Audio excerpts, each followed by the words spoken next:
ഒരു വ്യക്തിയെ സംബന്ധിച്ചിടത്തോളം അവരുടെ ലൈഫിലെ ഏറ്റവും വലിയ ഇൻവെസ്റ്റ്മെന്റ് എന്ന് പറയുന്നത് എഡ്യൂക്കേഷനാണ്. പണമായാലും സമയമായാലും വളരെ ചെലവഴിച്ചാണ് അവർ അവരുടെ എഡ്യൂക്കേഷൻ പൂർത്തിയാക്കുന്നത്.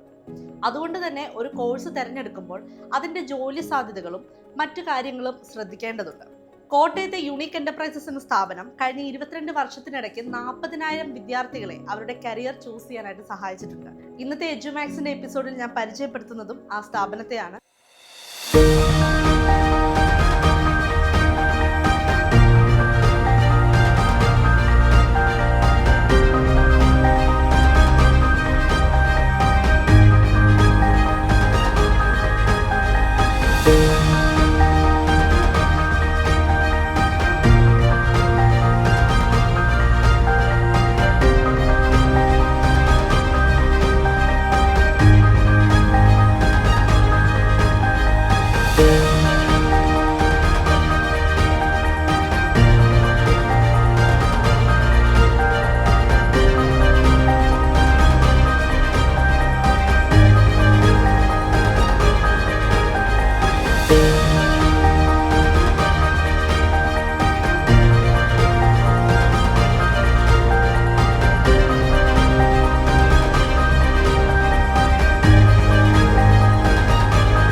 ആദ്യം തന്നെ സ്വാഗതം ചെയ്യാം ഷാജൻ വിസ്റിയാൻ sir. Welcome. Thank you sir. നമ്മൾ ഒത്തിരി സ്റ്റഡി അബ്രോഡ് കൺസൾട്ടൻസിനൊക്കെ പറ്റി കേട്ടിട്ടുണ്ട്. ഈ യൂണീക്ക് എന്റർപ്രൈസസ് എന്ന എഡ്യൂക്കേഷൻ കൺസൾട്ടൻസി അല്ലെങ്കിൽ കൗൺസിലിംഗ് എന്ന് പറഞ്ഞാൽ എന്താണ്? മോളെ, അതിനെപ്പറ്റി നമ്മൾ വിശദമായിട്ടൊന്ന് പറയുമ്പോഴത്തേക്ക് സ്റ്റഡി അബ്രോഡ് എന്ന് പറയുന്ന ഒരു കൺസെപ്റ്റ് തന്നെ വളരെ കുറച്ച് കാലമായിട്ടുള്ളൂ. ഇവിടെയുള്ള വിദ്യാഭ്യാസം വളരെയധികം കോഴ്സുകൾ ഇന്ന് നിലവിലുണ്ട്. എന്നിരുന്നാലും ഏകദേശം 4434 കോഴ്സുകൾ ഇന്ന് ഇവിടെ പ്രിവെയിലിംഗ് ആണ്. 434 കോഴ്സുകൾ ഇന്ന് പ്രിവെയിലിംഗ് ആണ്. ഇത് 2025 മാർച്ച് 15 വരെയും ഇത് 4398 കോഴ്സുകൾ. അതിന് ശേഷം 36 കോഴ്സുകൾ ഉണ്ടായി എന്നുള്ളതാണ് മാർച്ച് 15 ശേഷം. അതുപോലെ കോഴ്സുകൾ പുതിയതായി ഇങ്ങനെ വളർന്നുകൊണ്ടിരിക്കുക. അപ്പോൾ ഇവിടെ ജോലി മേഖലകൾ കുറയുകയും വിദ്യാഭ്യാസത്തിൻ്റെ ചില മേഖലകളിൽ ഉണ്ടായിട്ടുള്ള കുറവുകൾ മൂലമാണ് മൂല്യച്യുതി വരിക എന്ന് പറയും. അത് മൂലമാണ് എല്ലാവരും വിദേശ രാജ്യങ്ങളിലേക്ക് പോകാൻ തുടങ്ങിയത്. ആ വിദേശ രാജ്യങ്ങളിലേക്കാട്ടിലും നല്ല നല്ല കോഴ്സുകൾ ഇന്ന് ഇന്ത്യയിൽ പ്രിവെയിലിംഗ് ആണ്. പക്ഷേ ജോലി മേഖലകൾ അതിന് അനുസൃതമായിട്ട് ഇവിടെ കൂടിയിട്ടില്ല. ഇവിടെ രാഷ്ട്രീയ മേഖലകൾ, യൂണിയനുകൾ എല്ലാം വന്നതോടുകൂടി ആർക്കും ഒരു ബിസിനസ് ചെയ്യുവാനായിട്ടോ അതിലൂടെ ഒന്ന് വിജയം വരിക്കാനായിട്ടോ നല്ല തൊഴിൽ മേഖല വർദ്ധിപ്പിക്കാനായിട്ടോ സാധിക്കുന്നില്ല. സാറിന്റെ കോൺസെപ്റ്റിൽ എന്താണ് എഡ്യൂക്കേഷൻ എന്ന് പറയുന്നത്? വളരെ നല്ല കൺസെപ്റ്റുകളാണ്. ഈ ചുരുങ്ങിയ കാലം കൊണ്ട് ആ ജോലി മേഖലകളിൽ വിദ്യാഭ്യാസ മേഖലകളിൽ വളരെയധികം കുറവുകൾ വന്നു. മാതാപിതാക്കൾക്ക് ശിക്ഷിക്കാനോ ഗുരുജനങ്ങൾക്ക് ശിക്ഷിക്കാനോ കുഞ്ഞുങ്ങളെ പാടില്ല എന്ന് വന്നു കഴിഞ്ഞപ്പോഴത്തേക്ക് അധ്യാപകർക്ക് മാന്യമായിട്ട് പഠിപ്പിക്കാനോ മാതാപിതാക്കൾക്ക് ശിക്ഷണം കൊടുക്കുവാനായിട്ടോ സാധിക്കാത്ത ഒരവസ്ഥ വന്നപ്പം കുഞ്ഞുങ്ങൾ മോശമായി എന്നുള്ളതാണ്. ഇപ്പം ഡ്രഗ്സും മാതാപിതാക്കൾ ഇപ്പം കുഞ്ഞുങ്ങളെ പേടിച്ച്, ഗുരുജനങ്ങൾ ഇപ്പം കുഞ്ഞുങ്ങളെ പേടിച്ചുകൊണ്ടാണ് മുന്നോട്ട് പോകുന്നത്. ആ ഒറ്റ കൺസെപ്റ്റിൽ മാറി സ്ട്രിക്റ്റായിട്ട് കുഞ്ഞുങ്ങൾക്ക് വളരാനായിട്ടും നല്ല ഒരു സിസ്റ്റത്തിൽ കുഞ്ഞുങ്ങളെ കൊണ്ടുപോകാനായിട്ടുള്ളൊരു അവസരം ഉണ്ടായെങ്കിൽ ഇന്ത്യയിലുള്ള വിദ്യാഭ്യാസ മേഖലയ്ക്ക് മുകളിൽ ഒരു മേഖലയില്ല. വളരെ നല്ല ഇതാണ്. പക്ഷേ നമ്മളുടെ ഗവൺമെൻറ്റോ അല്ലെങ്കിൽ ഭരണഘടനകളോ കുഞ്ഞുങ്ങൾക്ക് ഭാസുരമായൊരു ഭാവിക്ക് അവസരം ഉണ്ടാക്കുന്നില്ല. വളരെ നിരാശാജനകമാണ്. ഇപ്പം കാലാകാലങ്ങളായിട്ട് ഇപ്പം വന്ന് മാതാപിതാക്കൾ കുഞ്ഞുങ്ങളെ കൊല്ലുന്നതിനോ കുഞ്ഞുങ്ങൾ മാതാപിതാക്കളെ കൊല്ലുന്നതിനോ ഒന്നും യാതൊരു ഇതുമില്ല. ദേ വാണ്ട്സ് ഓൺലി മണി. പുതിയ തലമുറയ്ക്ക് ഇപ്പം മണി ആവശ്യമാണ്. അതുപോലെ തന്നെ ഡ്രഗ്സ്, താൽക്കാലികമായിട്ടുള്ള സുഖങ്ങൾക്ക് വേണ്ടിയിട്ടാണ് ഡ്രഗ്സിലേക്ക് പോയിരിക്കുന്നത്. അത് അവരുടെ ശരീരത്തിനും ആരോഗ്യത്തിനും എന്തെങ്കിലും ഭവിഷ്യത്ത് ഉണ്ടാക്കുന്നുണ്ട് എന്ന് അവർ മനസ്സിലാക്കുന്നില്ല. ഓക്കെ സാർ, എപ്പോഴാണ് ഒരു വിദ്യാർത്ഥി യൂണീക്ക് എന്റർപ്രൈസസ് ചൂസ് ചെയ്യേണ്ടത്? അതിനെപ്പറ്റി പറയുമ്പോഴത്തേക്ക് വളരെ ഏറ്റവും കുറഞ്ഞത് 8ാം ക്ലാസ്സിലെങ്കിലും പഠിക്കുമ്പോൾ ഒരു കുഞ്ഞ് മാതാപിതാക്കളോടൊത്ത് നമ്മളുടെ സ്ഥാപനം സന്ദർശിക്കണം. 8ാം ക്ലാസ് എന്തുകൊണ്ടാണ് അങ്ങനെ പറയാൻ? അത് പറയാൻ കാരണം എന്താണെന്ന് വെച്ച് കഴിഞ്ഞാൽ ഇന്ന് ഞാൻ 1998 വിദ്യാഭ്യാസ കൺസൾട്ടൻ്റായിട്ട് കയറി 2003 ഞാൻ അവയർനെസ് ക്ലാസ് സ്കൂളുകളിൽ നടത്തി വന്നയാളാണ്. അന്ന് മുതൽ മാതാപിതാക്കളുമായിട്ടും കുഞ്ഞുങ്ങളുമായിട്ടും വളരെയധികം ഞാൻ നല്ലൊരു ബന്ധം പുലർത്തിക്കാണ്ട് പോകുന്നത്. അപ്പോൾ ഈ +2 കഴിയുമ്പോഴത്തേക്ക് അതുവരെ മാതാപിതാക്കളോടോ കുഞ്ഞുങ്ങളോടോ ചോദിച്ചു കഴിഞ്ഞാൽ എന്ത് കോഴ്സ് എന്നുള്ള പറയുന്നില്ല. അത് ഈ +2 കഴിയുമ്പോഴത്തേക്ക് ഒരു കുഞ്ഞ് പറയുക എനിക്ക് നഴ്സിങ്ങിനാണ് പോകേണ്ടത്. ഇപ്പോഴത്തെ കാലാവസ്ഥ അനുസരിച്ച് 8.5 ലക്ഷം മുതൽ 15 ലക്ഷം രൂപ വരെ ഒരു ന്യായമായിട്ടുള്ള ഒരു നഴ്സിംഗ് കോളേജിൽ നമ്മൾ ഫീസ് കൊടുക്കണം. അപ്രതീക്ഷിതമായിട്ട് ഒരു മാതാപിതാക്കൾ അത് അറിഞ്ഞു കഴിയുമ്പോഴത്തേക്ക് അവർക്ക് കിഡ്നി കൊടുത്താൽ പോലും ഇത്രയും പൈസ ഉണ്ടാക്കി. അതേ സമയത്ത് 8ാം ക്ലാസ്സിൽ പഠിക്കുമ്പോൾ മാതാപിതാക്കളും കുഞ്ഞുങ്ങളും കൂടെ വന്നിട്ട് ഇന്ന് ഇത്രയും കോഴ്സുകളുണ്ടെന്നുള്ള പറഞ്ഞല്ലേ, ഈ കോഴ്സിൽ ഏതാണ് അവന് ഇഷ്ടപ്പെട്ടത്, അടുത്ത വർഷങ്ങളിലും അവൻ വരണം. അങ്ങനെ ഒരു കൗൺസിലിംഗ് ഉണ്ടെന്നുണ്ടെങ്കിൽ അവന് ഡ്രഗ്സിനോ പ്രേമത്തിനോ ഒന്നിനും അവൻ വഴിപ്പിടിയല്ല. അവനൊരു സ്വപ്നം നമ്മൾ ആദ്യം കൊടുക്കുക. ആ സ്വപ്നം കൊടുക്കുന്ന കൂട്ടത്തിൽ മാതാപിതാക്കൾക്ക് ഇവൻ്റെ ആ സ്വപ്നത്തിനനുസൃതമായ പണം ഉണ്ടാക്കാനുള്ള ഒരു സമയം കിട്ടും. സത്യസന്ധമായിട്ട് പറഞ്ഞാൽ ഒരു പാവപ്പെട്ട ഒരു തൊഴിലാളിയായിട്ട് 1000 രൂപ ശമ്പളം കൂലി വാങ്ങിക്കുന്ന ഒരു തൊഴിലാളിക്ക് പോലും തൻ്റെ കുഞ്ഞിന് വേണ്ടി 8ാം ക്ലാസ് മുതലുള്ള കാലാവധി കൊണ്ട് നഴ്സിങ്ങിന് ഫസ്റ്റ് ഇയറിലേക്ക് അടയ്ക്കേണ്ട പേയ്മെൻറ്റ് ഉണ്ടാക്കാൻ പറ്റും. അല്ലെന്നുണ്ടെങ്കിൽ എവിടെ നിന്നെല്ലാം നമുക്ക് പൈസ ഉണ്ടാക്കാം എന്നുള്ളതിനെപ്പറ്റി അവർക്കൊരു ഐഡിയ ഉണ്ടാകും. അത് കാരണം 8ാം ക്ലാസ്. കേരള എഡ്യൂക്കേഷൻ സിസ്റ്റത്തെ കുറിച്ച് സാറിൻ്റെ അഭിപ്രായം എന്താണ്? എനിക്ക് വളരെ മോശമായ അഭിപ്രായമുള്ളൂ, ഒരിക്കലും നല്ലൊരു അഭിപ്രായമില്ല. എന്തുകൊണ്ടാണത്? കാരണം ഇവിടെ സമരങ്ങൾ കേരളത്തിൽ മാത്രമല്ലാതെ വേറൊരു സ്റ്റേറ്റിൽ പോലും സ്ട്രൈക്ക് എന്ന് പറഞ്ഞാൽ വിദ്യാർത്ഥി സമരങ്ങളില്ല. രാഷ്ട്രീയത്തിലേക്ക് കുഞ്ഞുങ്ങളെ കടക്കാൻ അനുവദിക്കുന്ന കേരളത്തിൽ മാത്രം, വേറെ ഒരിടത്തുമില്ല. ബാക്കിയുള്ള ഇവിടെ എന്തെങ്കിലും അധ്യാപകരോ അല്ലെങ്കിൽ വാഹന ഉടമകളോ എന്തെങ്കിലും ഒരു തെറ്റ് ചെയ്തിട്ടുണ്ടെന്നുണ്ടെങ്കിൽ അന്ന് സമരമാണ്. കാണുന്ന വാഹനങ്ങളെല്ലാം കല്ലെറിഞ്ഞ് നശിപ്പിക്കുക, അധ്യാപകരെന്നോ മുതിർന്നവരെന്നോ മര്യാദയില്ലാതെ പെരുമാറുന്ന ഒരു വിദ്യാർത്ഥി സമൂഹത്തെ നമ്മൾ വാർത്തിരിക്കുകയാണ്. ഇനി ഈ കുഞ്ഞുങ്ങൾ വന്ന് മാതാപിതാക്കളോട് പറയുക ഈ സാർ എന്നെ തല്ലിയെന്ന് പറഞ്ഞാൽ അന്ന് തന്നെ ഗുണ്ടായിസം ആയിട്ടാണ്, ഒരു വലിയൊരു സ്ട്രെങ്തുമായിട്ട് പോയിട്ട് ആ സാറിനെ അന്ന് ചെയ്യാവുന്ന എല്ലാ വിധത്തിലും ദേഹോപദ്രവവും മാനഹാനിയും വരുത്തുക എന്നുള്ളതാണ് മാതാപിതാക്കൾ ചെയ്യുന്നത്. അതൊരിക്കലും ചെയ്യാൻ പാടില്ലാത്തതാണ്. സർ, ഒരാളുടെ സക്സസ്ഫുൾ ലൈഫിൽ എഡ്യൂക്കേഷൻ എത്രമാത്രം ഇമ്പോർട്ടൻസ് ഉണ്ട്? അതിൻ്റെ അകത്ത് അങ്ങനെ വലിയൊരു ഇമ്പോർട്ടൻസ് ഉള്ളതായിട്ട് എനിക്ക് തോന്നിയിട്ടില്ല. അവൻ്റെ ആ ചെയ്തികൾ, അവന് ചിലപ്പം 5ാം ക്ലാസ് വരെ അവന് വിദ്യാഭ്യാസം ഉള്ളെങ്കിലും അവൻ ആ ചലിക്കേണ്ട ചലനം, മാതാപിതാക്കൾ, ഞാൻ മരത്തിനോട് നേരത്തെ പറഞ്ഞല്ലോ, മാതാപിതാക്കളും സമൂഹവും അവനോട് എങ്ങനെ ഇടപെടുന്നു, അവൻ ഏത് തരത്തിൽ ലോകത്തിലേക്ക് മുന്നോട്ട് പോകുന്നു, അത് ആ കാലത്തിലെ കൾച്ചറുകൾ, അതാത് കാലത്തെ കൾച്ചറുകൾ സ്വയത്തമാക്കിക്കൊണ്ട് അതിനനുസൃതമായിട്ട് ദൈവഭയത്തിലും അതുപോലെ തന്നെ ബാക്കിയുള്ളവരെ ബഹുമാനിക്കാനും ആദരിക്കാനും അംഗീകരിക്കാനും പഠിച്ചിട്ടുണ്ടെന്നുണ്ടെങ്കിൽ അവൻ സക്സസ് ആയി. പിന്നെ അവൻ്റെ വിദ്യാഭ്യാസത്തെ പറ്റി പറയുമ്പോഴത്തേക്ക് അവനൊരു സ്വപ്നം വേണം. ആ സ്വപ്നത്തിൽ വേണം. അതിനെപ്പറ്റി വളരെയധികം കൂടുതലായിട്ട് നീ സംസാരിക്കേണ്ട. സ്വപ്നം എന്ന് പറയുമ്പോഴത്തേക്ക് അവൻ്റെ സ്വപ്നത്തിൽ ഒരു സിവിൽ സർവീസ്, IAS IPS തുടങ്ങിയുള്ള 22 കേഡറുകളുണ്ട്. ആ കേഡറുകളിലേക്കാണ് പോകേണ്ടതെങ്കിൽ അതിന് തക്കതായിട്ടുള്ള വിദ്യാഭ്യാസം, ഇന്ത്യൻ മിലിറ്ററി, നേവി, എയർഫോഴ്സിലേക്ക് പോകേണ്ടതാണെങ്കിൽ അതിന് തക്കതായിട്ടുള്ള ട്രെയിനിങ് കിട്ടുന്ന കോളേജുകളുണ്ട്. ഇപ്പം ഞാൻ അതിനെപ്പറ്റി വിശദമായിട്ട് പറയുകയാണെന്നുണ്ടെങ്കിൽ അധ്യാപനം ഉദ്ദേശിക്കുന്ന ഒരു കുട്ടിക്ക് ഞാൻ അഡ്മിഷൻ കൊടുക്കുന്നത് നല്ല ഫാക്കൽറ്റീസ് ഉള്ള, നല്ല ലൈബ്രറിയുള്ള, അധ്യാപനത്തിന് സപ്പോർട്ട് ചെയ്യുന്ന, എൻകറേജ് ചെയ്യുന്ന ആ കുട്ടികളോട് നീ ഒന്ന് ക്ലാസ് എടുക്കുക എന്ന് പറഞ്ഞുകൊണ്ട് class എടുപ്പിക്കുന്ന കോളേജുകളുണ്ട്.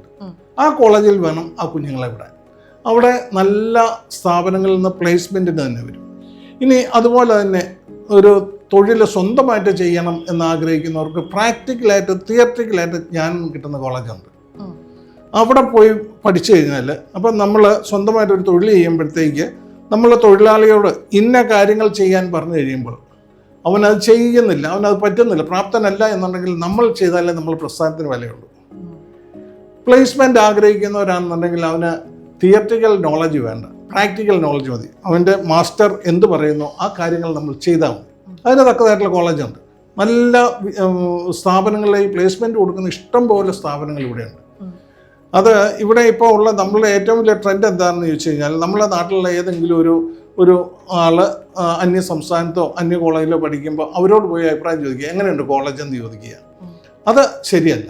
Career counsellors, career consultants, education consultants ഉണ്ട്. അവരുമായിട്ട് ബന്ധപ്പെട്ട് കഴിയുമ്പോൾ ചില നല്ല കോളേജുകളെ പറ്റി അവരിൽ നിന്ന് നമുക്ക് വിവരം കിട്ടും. സാർ, ഇപ്പോൾ സാർ മുന്നേ പറഞ്ഞു 4434 കോഴ്സുകളുണ്ടെന്ന്. അപ്പോൾ സാർ ഒരു വിദ്യാർത്ഥിക്ക് 4434 കോഴ്സുകളിൽ നിന്ന് എങ്ങനെയാണ് സജസ്റ്റ് ചെയ്ത് കൊടുക്കുന്ന ഒരു കോഴ്സ്? അത് കോഴ്സ് തിരഞ്ഞെടുക്കുന്നത് എങ്ങനെയാണെന്ന് വെച്ച് കഴിഞ്ഞാൽ നമ്മളുടേതായിട്ടുള്ളൊരു കൗൺസിലിംഗ് ഉണ്ട്. അതൊരു 3 മണിക്കൂർ 4 മണിക്കൂർ നീണ്ടു നിൽക്കുന്ന കൗൺസിലിംഗ്. അപ്പം ആ ആളിനെ പറ്റി നമുക്ക് അസസ് ചെയ്യാൻ പറ്റും. അസസ് ചെയ്ത് മാതാപിതാക്കളോട് ചോദിച്ചിട്ട് അതിൻ്റെ സാമ്പത്തികങ്ങളെ നമ്മൾ മനസ്സിലാക്കിക്കൊണ്ട് അതിന് ആ മാതാപിതാക്കളും കുഞ്ഞും തയ്യാറാണെന്നുണ്ടെങ്കിൽ നമ്മൾ ആ തരത്തിൽ കൊടുക്കും.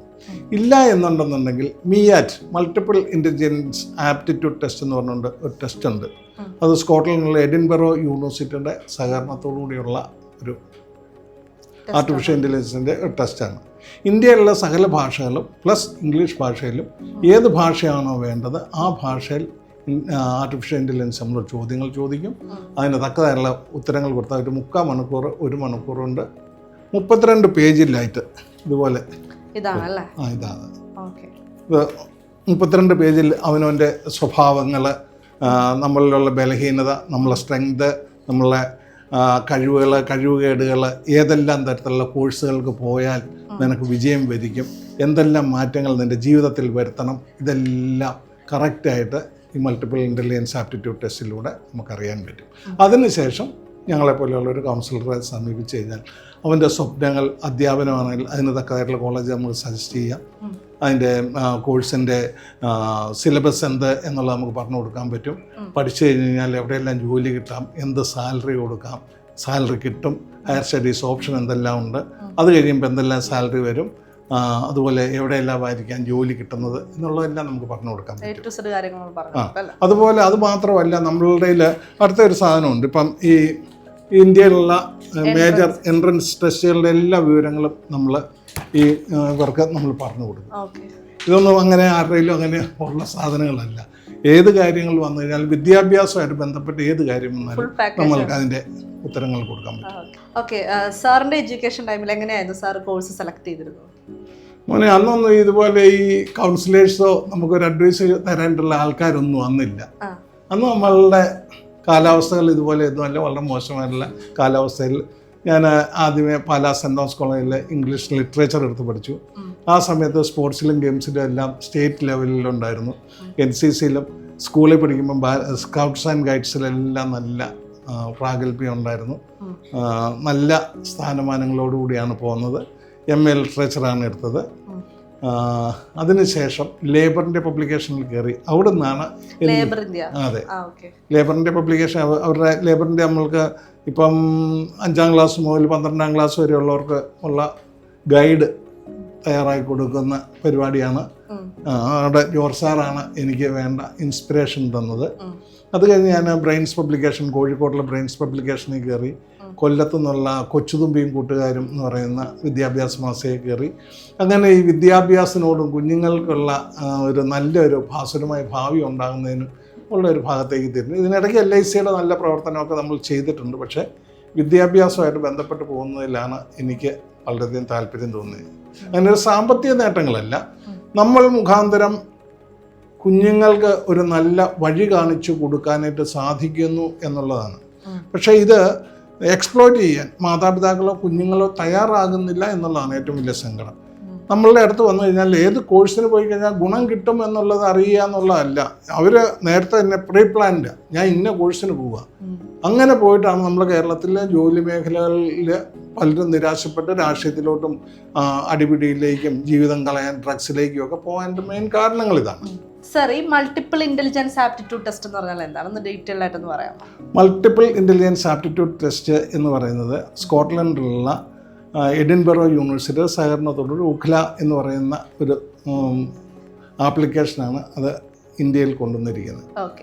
അത് 32 പേജുകളിലായിട്ട് ആർട്ടിഫിഷ്യൽ ഇൻ്റലിജൻസിൻ്റെ സഹായത്തോടു കൂടി നമ്മളെ ഇൻ്റർവ്യൂ ചെയ്യാണ്. ഇൻ്റർവ്യൂ ചെയ്ത് നമ്മൾ സത്യസന്ധമായിട്ടുള്ള ഉത്തരങ്ങൾ കൊടുക്കുക.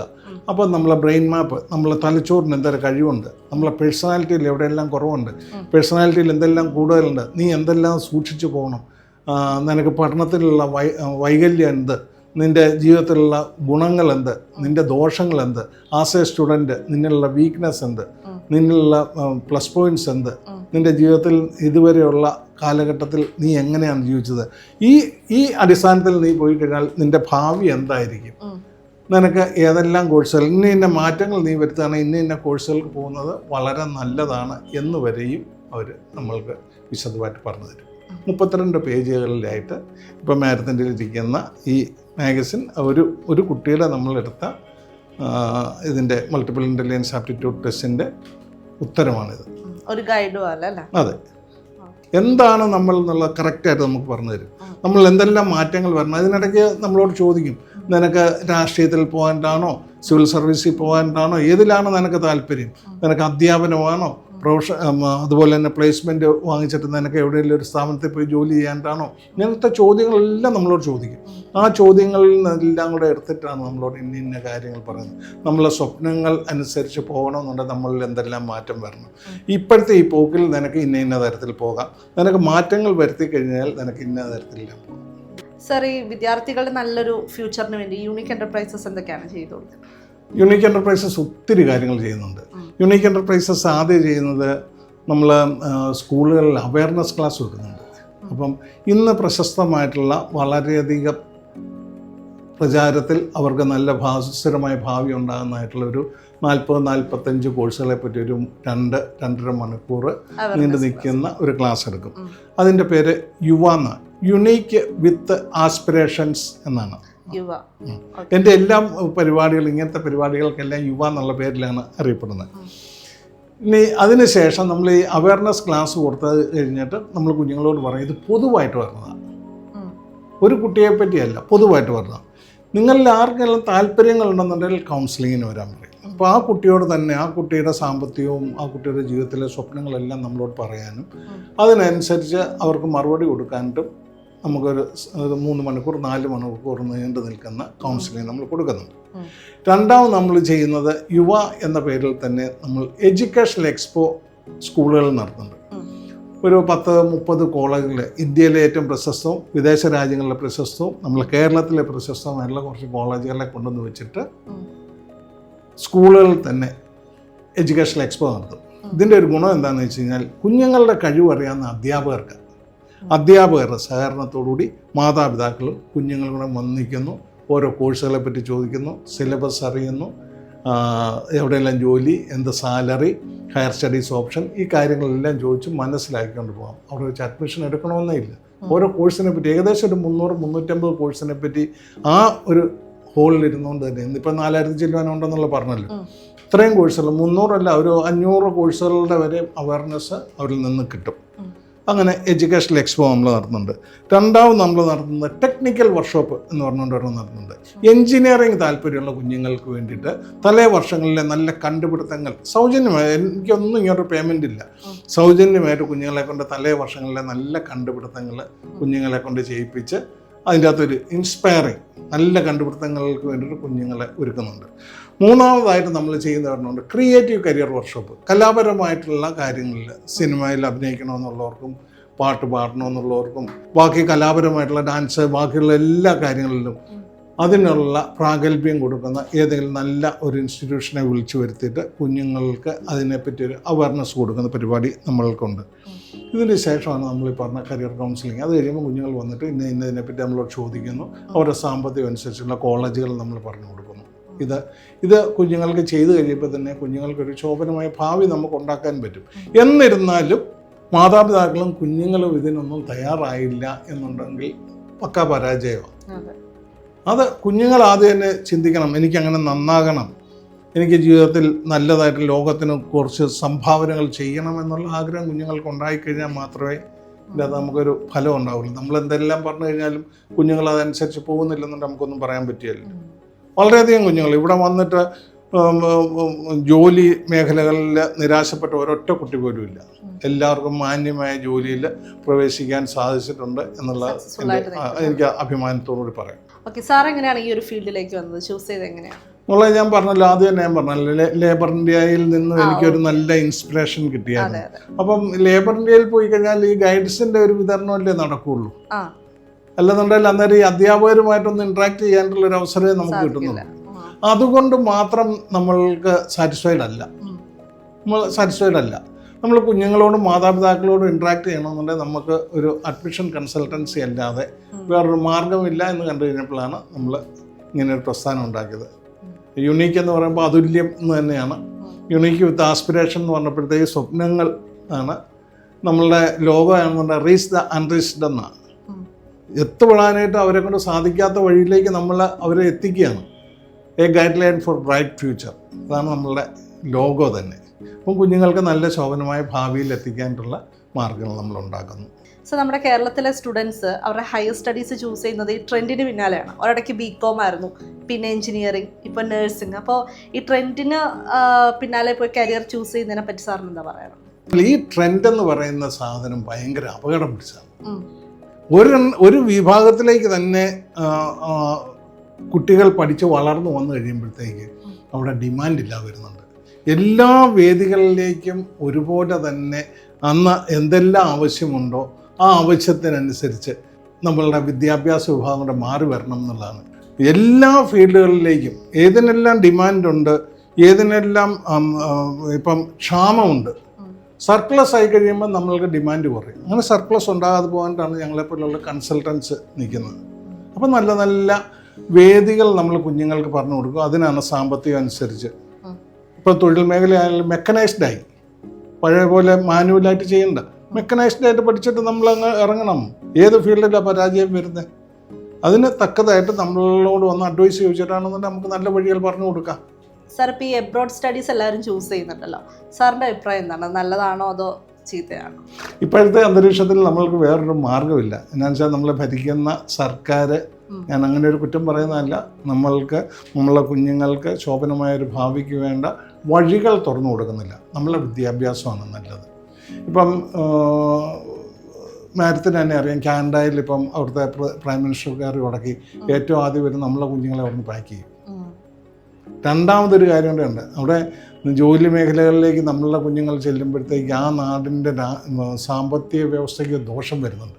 അവിടെയുള്ളവരിപ്പം ഗൾഫ് രാജ്യങ്ങളിലും അമേരിക്കൻ രാജ്യങ്ങളിലുള്ളവരെല്ലാം ലാവിഷായിട്ട് ജീവിക്കുന്നുണ്ട്.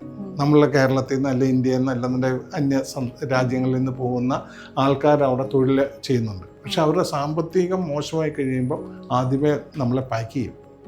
അത് നമ്മൾ ചിന്തിക്കുന്നില്ല. ഇന്നത്തെ കാര്യത്തെപ്പറ്റി മാത്രമേ നമ്മൾ ചിന്തിക്കുന്നുള്ളൂ, നാളത്തെപ്പറ്റി നമ്മൾ ചിന്തിക്കണം. ഞാൻ മാഡത്തിനോട് ആദ്യം പറഞ്ഞില്ലേ, 30 വർഷത്തേക്ക് നമ്മൾക്ക് ശാശ്വതമായ ഒരു ജോലി ചെയ്യാവുന്ന മേഖലയായിരിക്കണം. അത് എൻ്റെ ഒരു അഭിപ്രായത്തിൽ ഇപ്പം ഈ കുഞ്ഞുങ്ങൾ ഇവിടെ നല്ല കോഴ്സുകൾ, ഇപ്പം ഇവിടുന്ന് ഒരു നല്ല കോഴ്സ് പാസ്സായി കഴിഞ്ഞിട്ട് ഇവർക്ക് പോകാമല്ലോ. അങ്ങനെ കോഴ്സുകൾ പാസ്സായിട്ട് പോവുക. ഇപ്പം ഈ ചെറുപ്പകാലത്ത് കുഞ്ഞുങ്ങൾ വിദേശ രാജ്യങ്ങളിൽ പോയിട്ട് വരട്ടെ. ഒരു മാതാപിതാക്കൾക്ക് ഒരു ആവശ്യമുണ്ടെന്നുണ്ടെങ്കിൽ അവർ തിരിച്ചു വരുമ്പോഴത്തേക്ക് ഇവിടെ 35 വയസ്സിന് താഴെയാണെന്നുണ്ടെങ്കിൽ സർക്കാരിൽ ജോലി കിട്ടുന്ന ഒരു കോഴ്സ് അവൻ തിരഞ്ഞെടുക്കട്ടെ. ഇനി 35 വയസ്സ് കഴിഞ്ഞെങ്കിൽ സ്വന്തമായിട്ട് തൊഴിൽ ചെയ്യാവുന്ന ഒരു മേഖല അവൻ കണ്ടുപിടിക്കട്ടെ. അല്ലെന്നുണ്ടെങ്കിൽ ഞങ്ങളുടെ അടുത്തോട്ട് വരട്ടെ, ഞങ്ങൾ പറഞ്ഞു കൊടുക്കാം. നിനക്ക് ഇതുവരെ ന്യൂസിലൻഡിലല്ലേ, ഓസ്ട്രേലിയയിലല്ലേ, ജർമ്മനി നീ ജോലി ചെയ്യേ. ഒരു ഇൻ കേസ് ഒരു ആവശ്യം വന്നു കഴിഞ്ഞാൽ 35 വയസ്സിന് മുമ്പാണ് നിനക്ക് ഇന്ന മേഖലകളിൽ ഇവിടെ ജോലി കിട്ടും.